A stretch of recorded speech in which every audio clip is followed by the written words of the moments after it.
73, um novo fato importantíssimo na minha vida, que foi a prisão, a tortura e a morte do meu sobrinho, o filho que eu ainda não tinha, Alexandre Vanucchi Leme.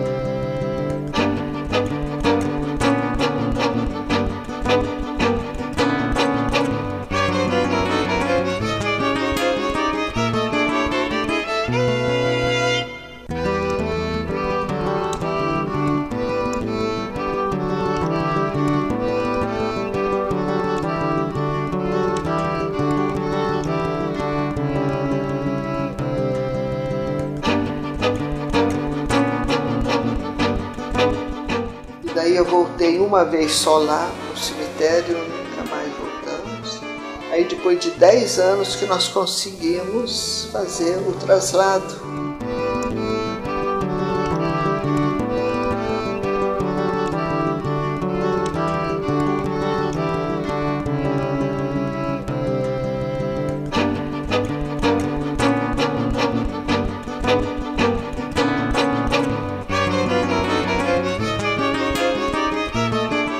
No batalhão da Polícia Militar, de lá então pegamos, eram umas 2 horas da madrugada aí que a gente foi para São Paulo, né? Numa determinada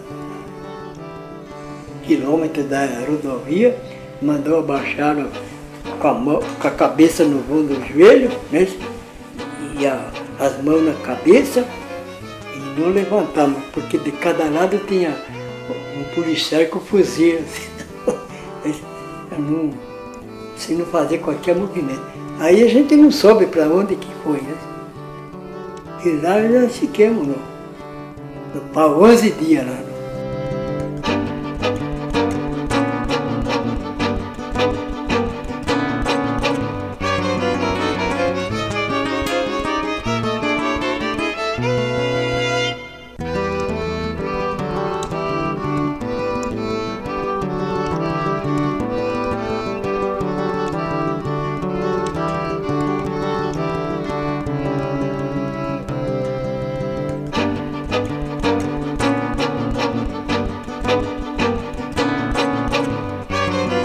A determinação era tanta, o princípio era tanto, a vontade era tanta de lutar, que a gente se mantinha firme, tá certo?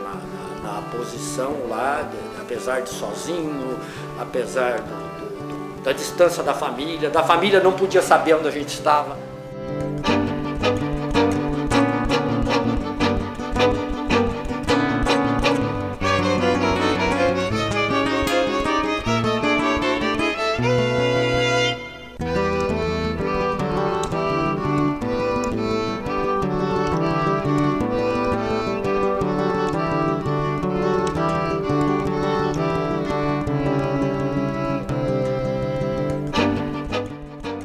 Mas nós já estávamos todinhos mapeados.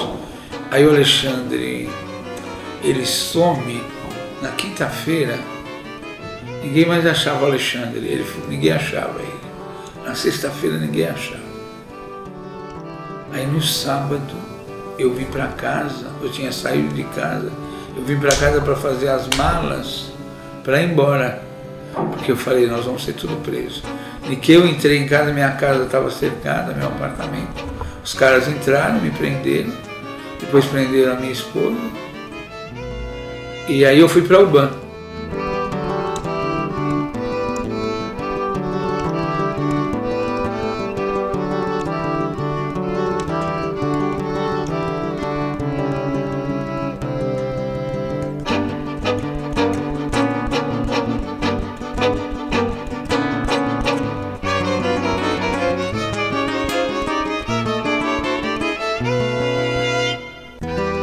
Para você ter uma ideia, quando eu entrei na sala de tortura pela primeira vez, a sala de tortura estava toda suja no chão, com urina, sangue e excremento. E uma pessoa estava desmaiada, sangrando, amarrada na cadeira de tortura. Ele foi tirado da cadeira e eu fui colocado no lugar dele. Então foi até proposital, né? É mais ou menos para dizer: veja o que vai acontecer com você se você não colaborar.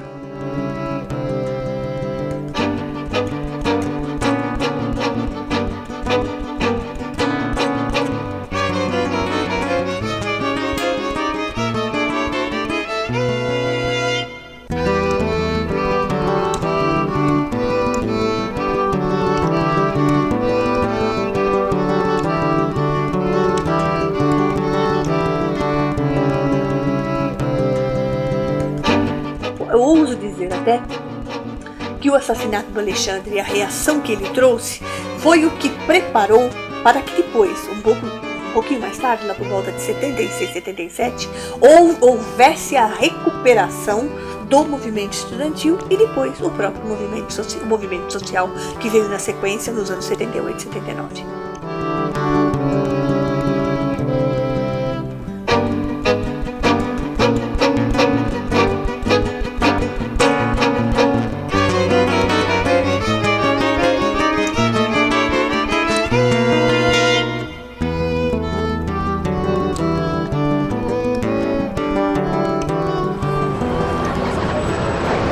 A ditadura militar no Brasil durou 21 anos, deixando um saldo de cerca de 400 mortos e desaparecidos políticos. Com censura à imprensa, às liberdades individuais, o povo foi impedido de se organizar. Houve perseguições, muitos tiveram que se exilar ou entrar para a clandestinidade.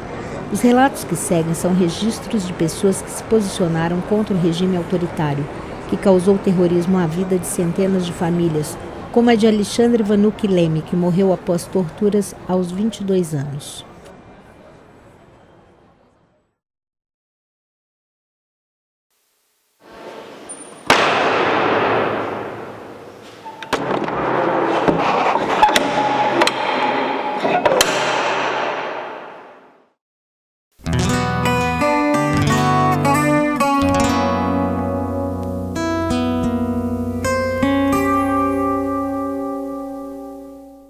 Nossa confiança foi água abaixo. Quando, em 64, claro, a história conta, já proporcionado pelos Estados Unidos, né? O golpe militar aqui aconteceu, e aconteceu de uma forma de abafar todo o movimento popular. Quer dizer, nenhuma liderança chegou a se destacar ou a poder fazer um movimento mais forte, seja ele de rua, seja ele em armas, houve uma unanimidade, para mim, nos quartéis, com os políticos corruptos da época, com os militares corruptos também da época, que queriam receber as benesses do Tio Sam. Se a gente for pensar, por exemplo, quais são os grupos sociais que estão envolvidos dentro desse golpe, eu selecionaria alguns grupos. Eu diria que a cúpula da Igreja Católica, indubitavelmente, estava presente, os militares, particularmente os militares muito relacionados com a Escola Superior de Guerra, que havia sido criada em 1949. Eu poderia dizer que, obviamente, o capital nacional muito voltado para a indústria e uma parcela do capital latifundiário são os que aprovam, e nós temos também a presença do capital estrangeiro e dos interesses estrangeiros. O golpe de 64, ele foi, na verdade, uma contra-revolução. Eles apresentaram como revolução, mas foi uma contra-revolução preventiva. Na medida em que o povo estava participando mais, se mobilizando, se organizando, era preciso barrar isso. Era preciso fazer uma revolução antes que o povo a faça, uma revolução entre aspas.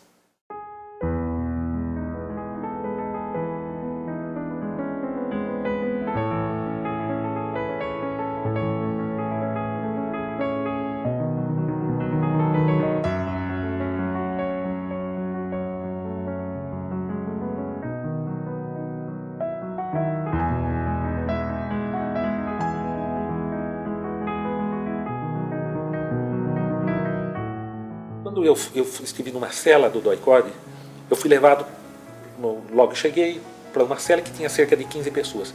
Uma das pessoas que estava na cela era um rapaz muito franzino, chamado Genivaldo Matias. Ele era da Juventude Comunista e tinha sido bastante torturado. E nós estávamos todos na cela, machucados, feridos, e ele cantou a música. Eu conhecia a música, mas não naquelas circunstâncias. Quando a música fala sonhar, mas um sonho impossível, lutar quando é fácil ceder, vencer o inimigo invencível, negar quando a regra é vender, sofrer a tortura implacável, romper a incabível prisão, sonhar um destino improvável, não lembro mais. Nossa, tinha tudo a ver com a nossa situação, porque era necessário resistir para vencer o inimigo invencível. Tinha tudo a ver. Foi uma coisa que até me arrepiou. O rapaz cantou para nós, todo mundo ouviu. Aquilo, para quem veio de uma sala de tortura, ferido, machucado, humilhado, aquilo foi como se tivesse recebido forças novas. Não é? Foi uma coisa impressionante. Mas se formos pensar em termos de resistência ao regime militar, nós temos momentos diferentes. Então nós temos um primeiro momento de perseguição dura, mas é principalmente uma perseguição voltada para aqueles que se identificavam com o governo de João Goulart, e nós temos um segundo momento que já está apontando para o futuro da sociedade brasileira. O regime militar vai criar um aparato repressivo fortíssimo, duríssimo. Em 74, quando finalmente é destroçada a guerrilha do Araguaia, pode-se dizer que essa fase de luta armada se encerrou.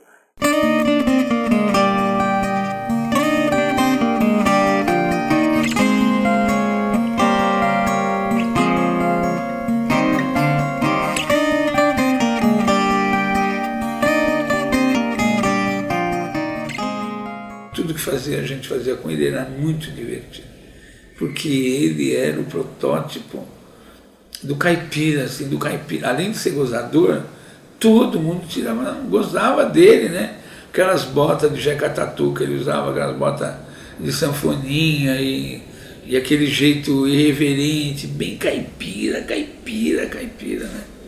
Então era muito, e ele mexia, punha apelido em todo mundo, punha apelido e infernizava a vida de todo mundo, se o cara... E ele era, assim, muito crítico, né? Assim, se o cara não estudava, aqueles latino-americanos, bolsistas, que eram, assim, bem... Alguns, né? Bem preguiçosos, letárgicos, confusos. Ele era... Nesse sentido, ele era cruel. Não sabia mesmo desse envolvimento. Muitas vezes ele falava, eu quero falar uma coisa para a senhora, eu quero contar, eu quero falar. Daqui a pouco ele dizia, deixa, outra hora eu falo. Fala agora, Alexandre, fala agora. Não, outra hora eu falo. Eu era membro do Partido Comunista Brasileiro e era responsável pelo trabalho com os jovens. Eu era jovem, tinha 22 anos. A AP me fez uma proposta quando do AI-5, dia 13 de dezembro de 68, que aí complicou a situação para todo mundo. Eu estava com 2 prisões preventivas pela justiça militar, né? Se fosse preso, era ficar em São Paulo e fazer operações clandestinas, ou ir para a clandestinidade no campo, em áreas de conflito agrário, conflito de terra, para localizar lideranças, para formar lideranças, né? Foi essa a opção. Também, durante vários anos, eu era um dos diretores do jornal diário Folha Popular, que era de orientação católica, e ali escrevia também, todas as semanas, e de tal forma que o meu foco de trabalho era bastante amplo. Faculdade, mundo operário, imprensa e rádio. E além disso, evidentemente, a vida, a pregação, os sermões nas igrejas. Toda essa minha atuação com o mundo operário e com os universitários, evidentemente chamou a atenção da ditadura representada aqui em Sorocaba, no poder local, na delegacia de polícia. E por isso, então, no domingo 5 de abril de 1964, poucos dias depois do golpe, voltando à noite da celebração da missa, estando em casa com minha mãe, vieram 2 delegados de polícia dizendo que o delegado regional, Dr. Francisco Severino Duarte, queria falar comigo. Aí fui com eles, evidentemente de batina, que era um costume ainda da época, né? E com a Bíblia debaixo do braço. E lá ele me interrogou, dizendo que tinha recebido um telegrama de São Paulo para que me prendesse. Eu perguntei a razão, ele disse: porque o seu nome está nas atas do Partido Comunista aqui de Sorocaba. E eu retorqui dizendo: eu gostaria de ver essas atas, mas por outro lado eu garanto que lá eles devem estar citando o Papa João XXIII, Papa da época, que tinha publicado 2 encíclicas de grande repercussão mundial, a Mater et Magistra, Igreja Mãe e Mestre, e a Pacem in Terris, a paz na terra, onde ele procurava mostrar a importância da ligação da igreja com o mundo operário, com o povo trabalhador. E é claro que os que trabalhavam como o Partido Comunista para conquistar o operariado citavam não só Jesus Cristo, mas também o Papa, e eu, humildemente, também era lembrado por estar atuando em Sorocaba. Mas ele não quis saber dessa minha argumentação e falou: eu tenho que cumprir ordens, você quer ficar preso aqui ou no quartel? Eu falei: não, onde estão os outros 2 que o senhor está dizendo que estão citados nesse telegrama? Aí, doutor Agrário Antunes e doutor Santana Guimarães, advogado. Eles estão aqui, na própria delegacia. Eu falei: então fico também. E o senhor quer uma cama, alguma coisa? Eu falei: como é que estão eles? É um colchão no chão, então eu quero um colchão no chão. E assim nós passamos uma noite, das 8, 9 horas da noite, até a manhã seguinte. Nesse meio tempo, o bispo auxiliar da época, Dom José Turre, Dom Aguirre tinha esse bispo auxiliar e pediu a ele que visse o que era possível. E ele foi a São Paulo e conseguiu lá a ordem de que me liberasse, né? Desde que eu ficasse detido no seminário diocesano. E aí eu fiquei detido no seminário a partir desse dia 6, por 10 dias. E havia a polícia com a sua viatura aí na Avenida Eugênio Salerno para ver se eu saía ou não saía. Eles cercaram o Congresso e não teve jeito, todo mundo foi preso, nem as lideranças escaparam. Fomos levados aí pelo presídio Tiradentes, precaríssimas condições, pessoas tendo ataque epilético, pessoa passando mal e sem nenhum atendimento, não chegava nada de fora para a gente. Os familiares levavam coisas para a gente se alimentar, porque a comida era de baixíssima qualidade, né? E nós fizemos um movimento de greve de fome lá, depois disso, então, já que não entrava nada. Aí, como isso estava explodindo e tal, e as famílias, eles resolveram mudar a gente para o Carandiru depois de 20 dias. Então nós fomos no Carandiru, vestimos a farda de presidiário, ficamos numa ala separada, e é uma experiência inédita, né? Quer dizer, estudantes que tinham pensamento de mudar o país, que tinham toda uma esperança, uma ética, princípios, presos no Carandiru.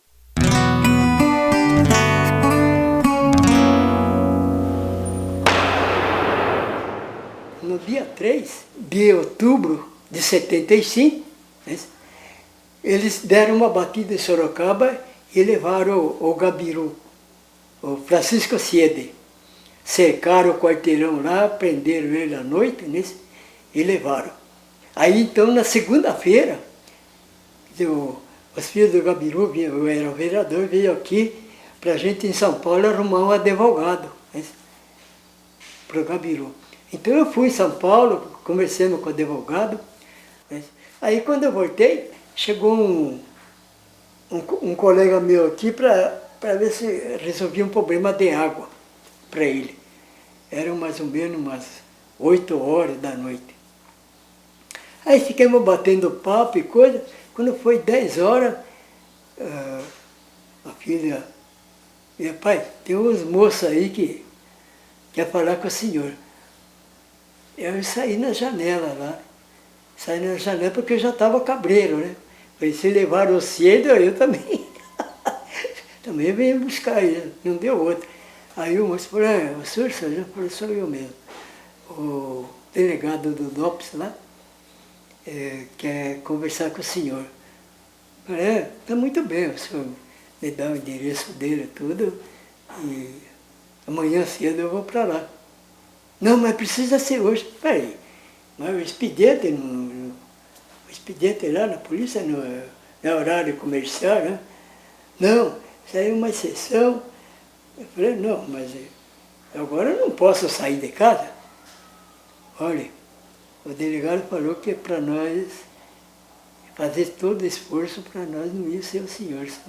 Ele precisa urgentemente conversar com o senhor. Eu falei, está muito bem, então vamos fazer o seguinte, eu sou vereador e eu preciso comunicar ao presidente da Câmara que vocês estão me levando. Ah, não tem problema não. Você tem condução? E o colega estava com condução. Eu falei, tenho condução. Então, você vem aí, nós vamos lá, o senhor comunica para o presidente e nós vamos embora. Tá bom. A mesma roupa que eu tirei, botei outra vez, saí. Quando saí no portão lá, 2 cabos revólver, um cada lado. Seu filho de uma puta, não é nessa condução que você vai, é daquela lá, viu?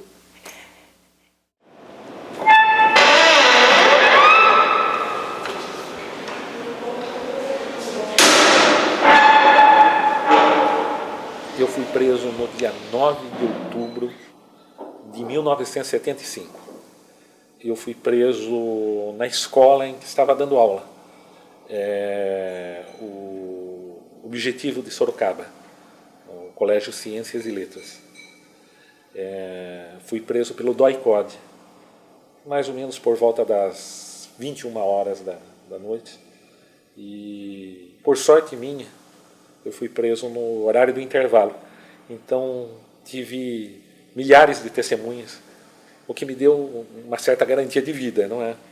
Mas, ao mesmo tempo, é interessante o fato deles prenderem na escola para assustar todo mundo, não é? Havia uma lógica da repressão, não é? E os chineses têm um ditado que diz, mate um e assuste 10 mil. De certa maneira, as prisões eram feitas para assustar, não é? Para atemorizar a população. Ele nasceu em 50, a televisão começou em 50, né? Nós não tínhamos televisão. Também não se interessava, às vezes ia na casa de um amigo, via alguma coisa, mas não se interessava. Ele lia muito. Então eu lia toda, era muito difícil, ele era muito ruim para dormir. Então eu contava uma história, toda noite eu contava uma história para ele. Às vezes eu lia, às vezes história infantil que a gente sabe de cor. Quando ele aprendeu a ler, eu falei, bom, agora não conto mais, agora você lê a história. Aí o meu marido, o José, deu para ele a coleção do Monteiro Lobato, né? Ele leu todinha, daí nunca mais, não, lia. Meu marido tinha ido para a chácara e eu fiquei com meu filho, que é o único filho agora. Hoje tem 47 anos. Naquela época ele tinha 10, né? Tocou o telefone, eu estava lá embaixo, minha casa tem dois, como se fosse um sobrado. Estava na parte de baixo e ele desceu correndo, mãe, chorando, mãe, ligaram que o Alexandre está preso. Eu disse, como ele... Quem ligou, quem falou, não sei, falaram, seu irmão Alexandre está preso, venham buscar, e desligaram.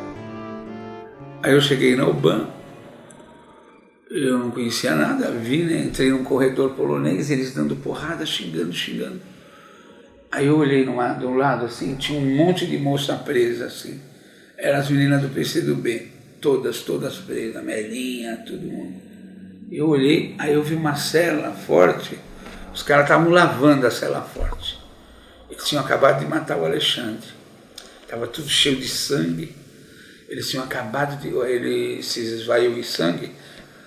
Aí que eles abrem, eles falam assim, aí vai aí, filha da puta. E me puseram no lugar. Estava tudo molhado, era escura. Aí eu fui para o interrogatório. Aí eu entrei no interrogatório, umas 3 horas da tarde, aí o major veio e falou, o Carlos Alberto Brilhante Ustra, aquela figura maravilhosa, falou assim, olha, o Alexandre nós já mandamos para Vanguarda Popular Celestial, a VPC, você é o próximo. Naquela altura, em 73, ele era atuante, aluno na USP, no curso de Geologia. A atuação dele era mais de líder intelectual e foi acusado pelo regime de subversivo, perigoso, comunista, e na realidade a atuação dele era no sentido, bem na linha daquilo que eu também sempre procurei e procuro divulgar e defender, que é o respeito aos direitos humanos de toda e qualquer pessoa, a liberdade de pensamento, a defesa dos valores nacionais, no caso dele, muito empenho na defesa da Amazônia, na defesa dos valores geológicos do Brasil, né? Aquilo que a gente pouco a pouco foi vendo, ele já via, né? Quanta coisa do Brasil que o poder estrangeiro ia assambarcando. A defesa não só do petróleo brasileiro, mas também dos nossos minérios. Ele era um apaixonado pela terra, né? A morte do Alexandre repercutiu muito, porque foram rezadas missas, você falou muito, as pessoas tinham medo, né? E uma morte assim brutal, jovem, e o corpo não foi entregue aos pais. Então isso repercutiu muito. Isso provocou uma reviravolta total na minha vida.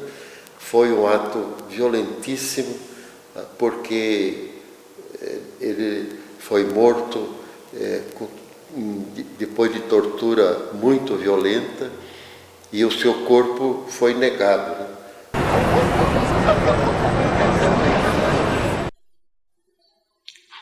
Foi no dia, era 21, ele estava morto e enterrado quando telefonaram.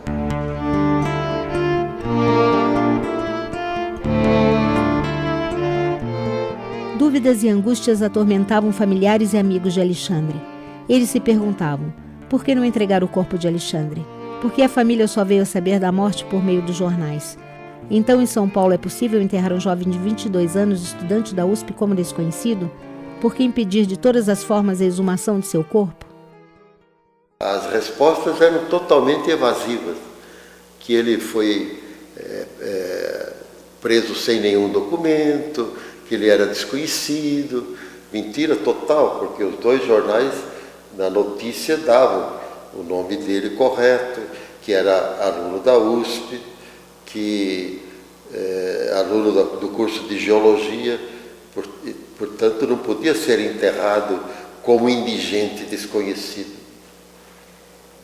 Então quando chegamos lá, que nós estávamos com a cabeça entre os joelhos, nós só escutamos o barulho de um portão muito grande que se abriu e a viatura entrou.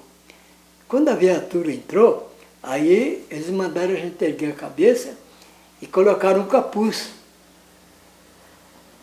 Então a gente não viu o ambiente lá, como é que era.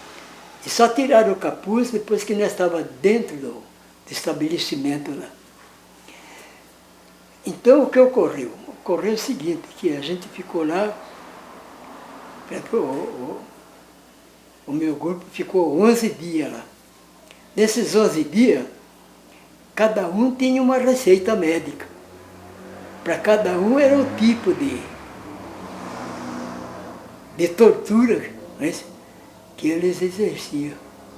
Tinha a cadeira do dragão, tinha o crucifixo, tinha o equilíbrio, né, o equilíbrio numa lata de 20 litros aberta, palmatória, o choque, né, pimentinha lá, né.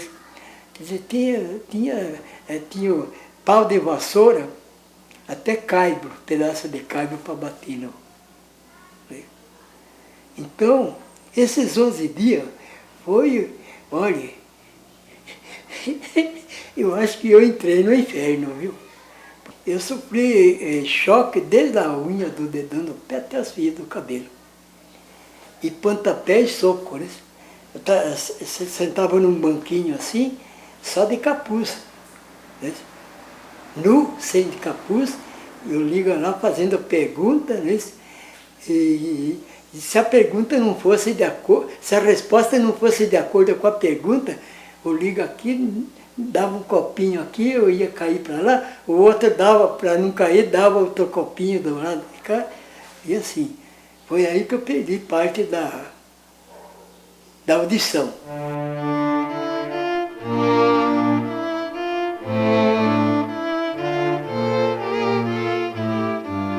Fui levado na mesma noite para o DOI-CODE. E no DOI-CODE fiquei cerca de 10 dias. O DOI-CODE era um centro de torturas. Pouco antes de chegar no DOI-CODE, eu fui encapuçado, um capuz de lonita preta, e fui levado para o DOI-CODE encapuçado, desembarcado numa perua C-14, que era típica que o pessoal do DOI-CODE usava. E quando abriram a porta do DOI-CODE, eu já imaginei o que iria acontecer lá, porque eu ouvi gritos das pessoas sendo torturadas. Todo o período que eu estive no DOI-CODE, os cerca de 10 dias, durante 24 horas por dia eu ouvi gritos de pessoas sendo torturadas. Assisti torturas, né? O objetivo era quebrar as pessoas psicologicamente.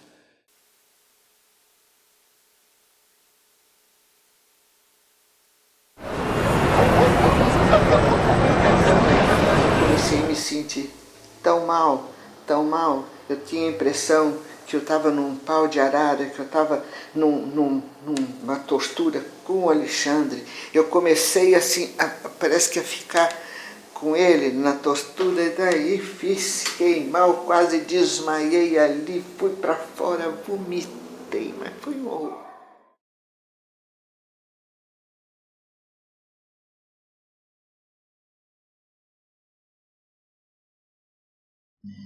E eu não queria falar para os meus filhos, não queria falar para ninguém, porque eu não queria que houvesse assim suspeita em cima do Alexandre, entende? Achava que ele não merecia ter o nome dele assim divulgado, então não contei para nenhum deles, não contei. Aí a minha filha mais velha, vendo todo aquele movimento e tudo, ela foi no dia seguinte comprar um jornal. E no jornal ela veio estampado, principalmente a Folha de São Paulo, né? Terrorista, ao fugir, é atropelado por um caminhão e morre. Eles armaram, né? Aí os estudantes estiveram lá, parece que foi no Brás isso, fizeram pesquisa, não tinha nenhum registro, nada desse atropelamento. A morte do Alexandre Vanucchi, em que contexto ela acontece? Ela acontece no finalzinho, já no finzinho do processo repressivo.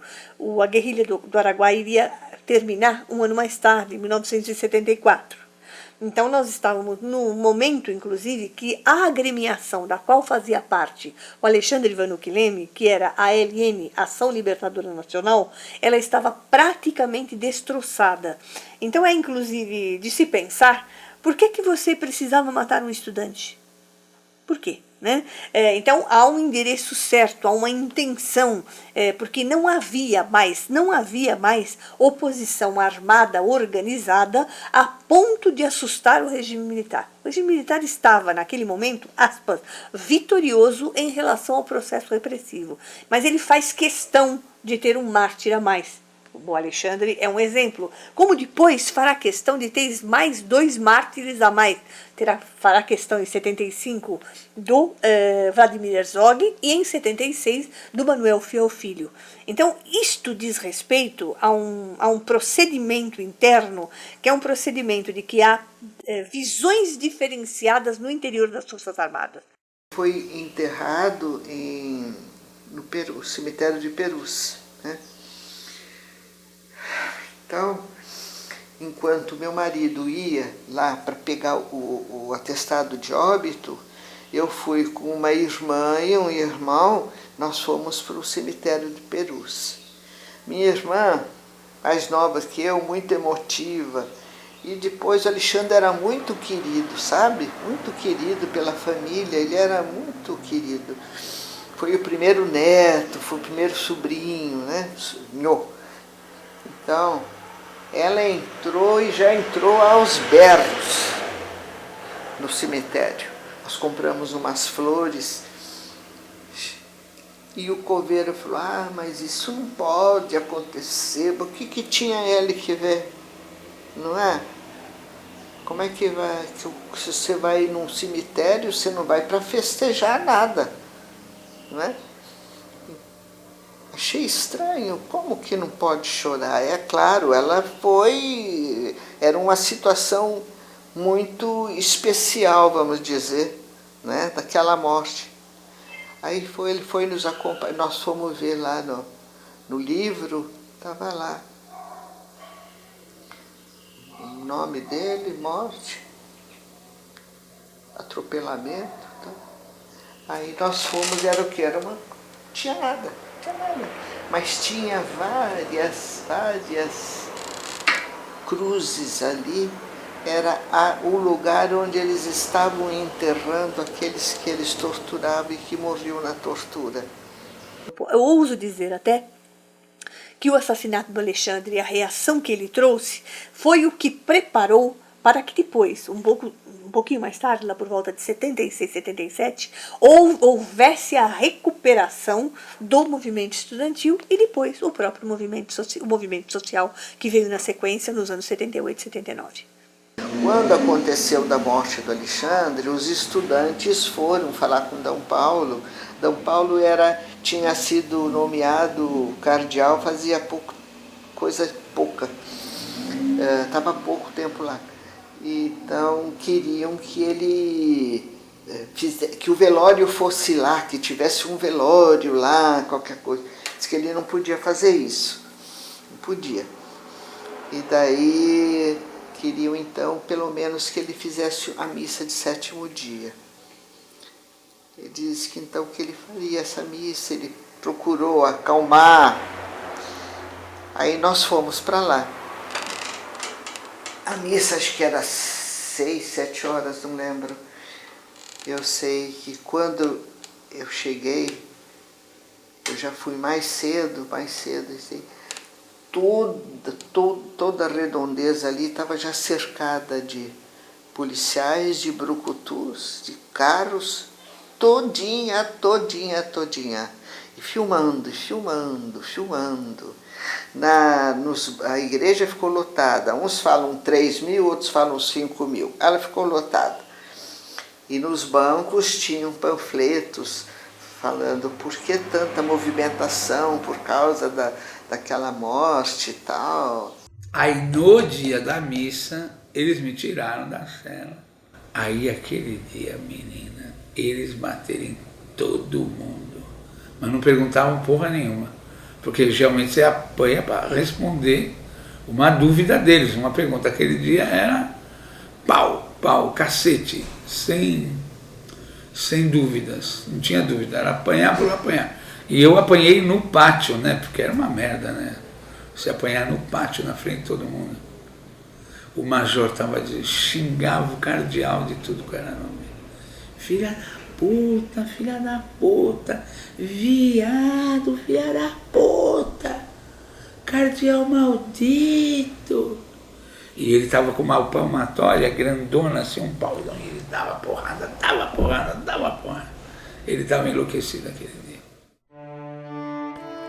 Somente em 1983, a família de Alexandre conseguiu a permissão para remover do cemitério de Perus os restos mortais do estudante. A celebração litúrgica foi realizada na Catedral da Sé, em São Paulo, no dia 25 de março de 1983. Já em Sorocaba, houve a noite de vigília junto à urna de Alexandre no auditório da Escola Getúlio Vargas. Familiares e amigos realizaram uma homenagem na praça que recebe seu nome, na confluência da Rua Amazonas com a Avenida Afonso Vergueiro. De lá seguiram para o Cemitério da Saudade. Depois de muitos anos, 10 anos, né, a gente conseguiu a identificação dos ossos dele, graças a uma arcada dentária.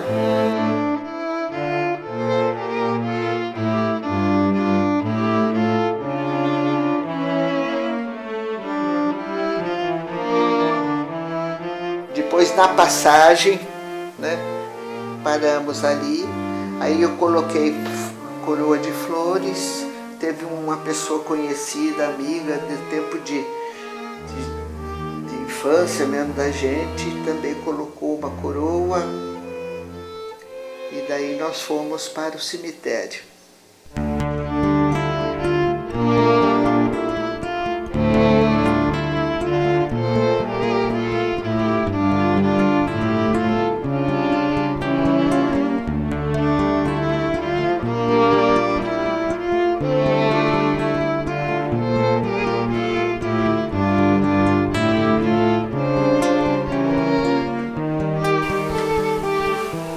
Já é na praça, aqui então. Aqui é o Aldo, né? Aqui é o Aldo. Aqui é o Mário Matos, aqui é o vereador João Santos, aqui é o Paulo Mendes, né? Sim. Aqui é meu irmão Zé, aqui é meu marido, aqui sou eu, aqui é minha irmã aqui atrás.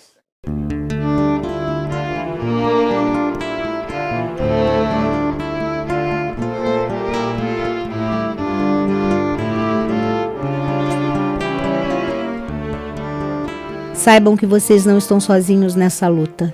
Na Nicarágua ensanguentada por Somoza, no Chile ensanguentado por Pinochet, em toda a nossa América ensanguentada por tantos repressores, estará sempre a voz de um Alexandre Vanucchi Leme, clamando pela liberdade e pela democracia.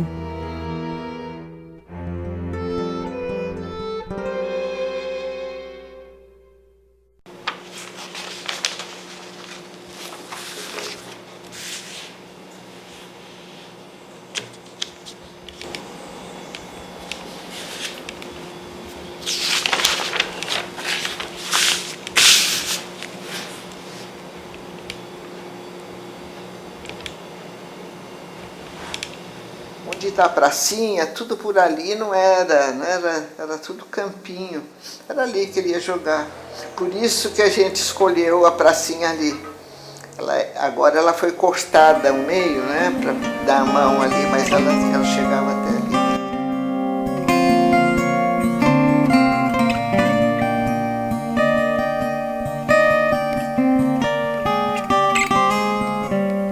Aquela praça lá, ela representa a resistência contra a ditadura. Foi um sorocabano que deu a sua vida, né, pela democracia, na luta pela democracia.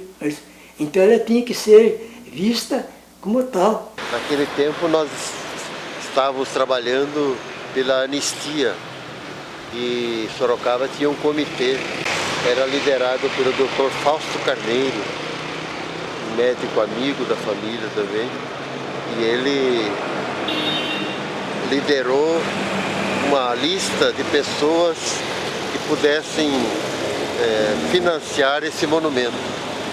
A gente pensou inicialmente até no busto dele, mas um pouco porque era mais dinheiro que nós não tínhamos e um pouco também porque ficaria muito sujeito a roubo, né?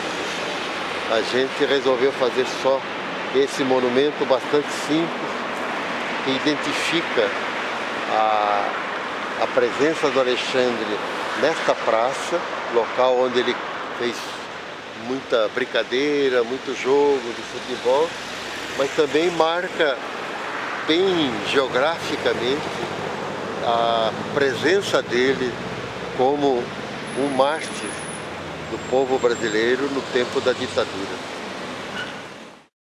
Os 21 vereadores assinaram.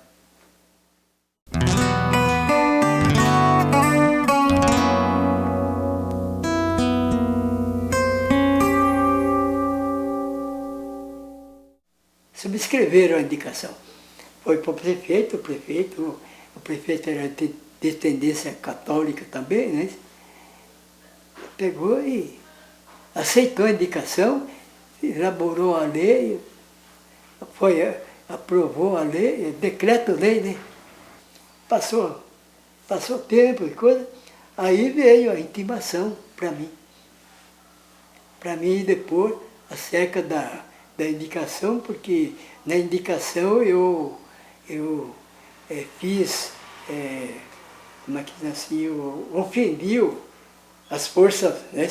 As forças armadas do país, porque dizendo que eles mataram. Então aí foi aquele reboliço, né? Eu fui lá para a delegacia, lá, fui indiciado, né? E aí os vereadores então foram também, né? Foram atuados como testemunha, né? Para depor, né? E o que eles alegaram? Você veja bem, eu que era assim analfabético, o mais ignorante de todos, eles alegaram que eu em vez de dar o teor da indicação para eles ler e assinar, eu maliciosamente dei a última página para eles. E eles não viram que era a última página. Então eles ingenuamente assinaram, subscreveram a indicação sem saber o teor da coisa, né? Alegaram ignorante. Bom, resultado, o promotor, que era o Gerardo Mascarenhas, né? E ele era 5 prefeitos, né?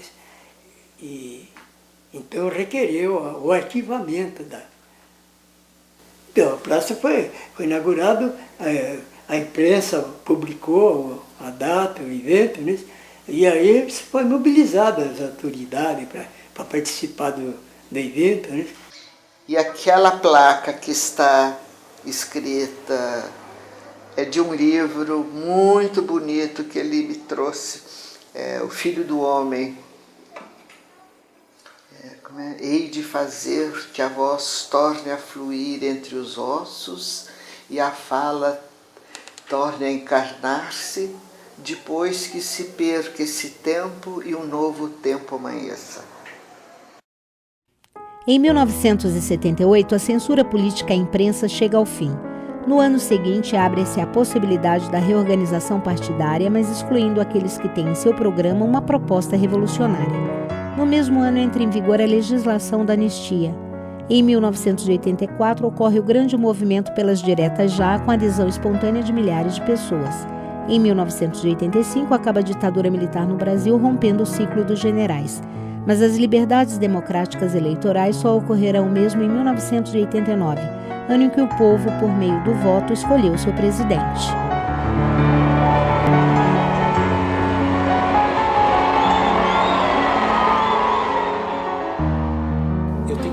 Confiança no povo, muita confiança no povo.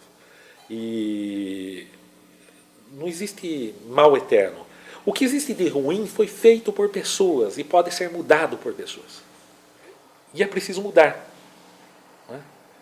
Há um poema da Cecília Meirelles muito interessante, em que ela fala: ambição gera injustiça, e injustiça covardia. Dos heróis martirizados nunca se esquece a agonia. Por horror ao sofrimento, ao valor se renuncia. Quem se mata em sonhos, mistérios, vigílias, pressas? Quem confia nos amigos? Quem acredita em promessas? Quem vai saber no futuro o que se aprova ou reprova? De que alma é que vai ser feita essa humanidade nova? Isso é verdadeiro, é muito atual.